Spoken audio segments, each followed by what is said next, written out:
بص يا صديقي، فكرت يوم إنك ممكن تكون أقوى بكتير مما تتخيل؟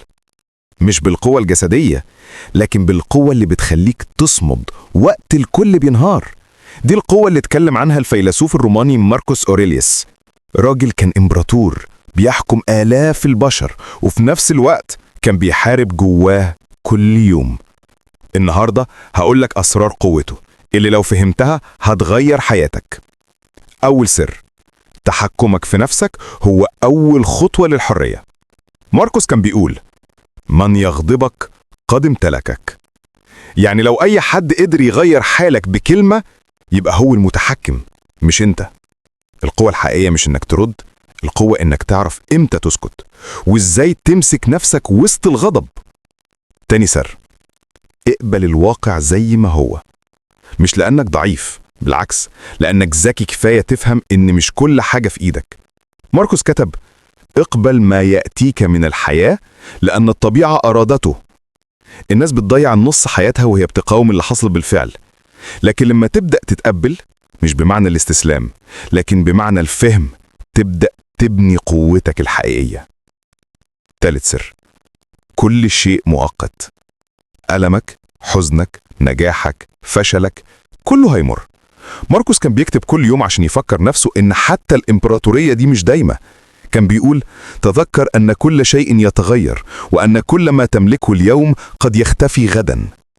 اللي يفهم المعنى ده عمره ما هيخاف من الخسارة ولا هيغتر باللي عنده، وده سر السلام الداخلي.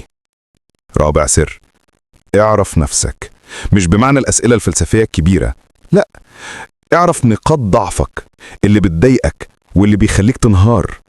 ماركوس كان بيواجه نفسه كل ليلة، يسأل: هل كنت عادل النهاردة؟ هل تصرفت بحكمة؟ القوة مش إنك تبان قدام الناس قوي، القوة إنك تكون صادق مع نفسك حتى لو الحقيقة وجعتك. خامس سر: افصل بين اللي تقدر تتحكم فيه واللي لا. دي واحدة من أعظم أفكاره. كان بيقول: لو الشيء خارج سيطرتك ما تبدهوش من طاقتك.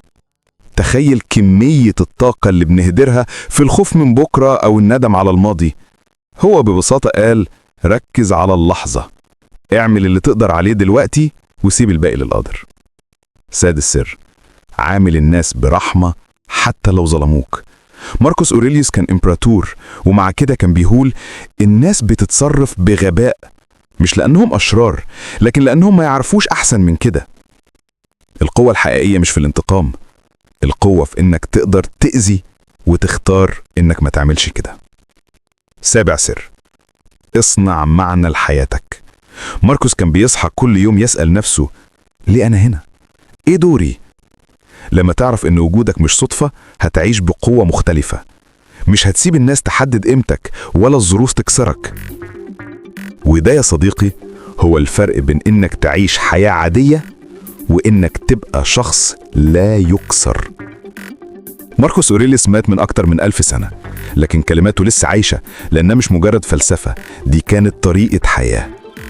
لو وصلت لحد هنا، افتكر دايما الجملة اللي كاتبها قبل موته: لو الحياة مؤقتة فخليك عظيم طول ما انت فيها.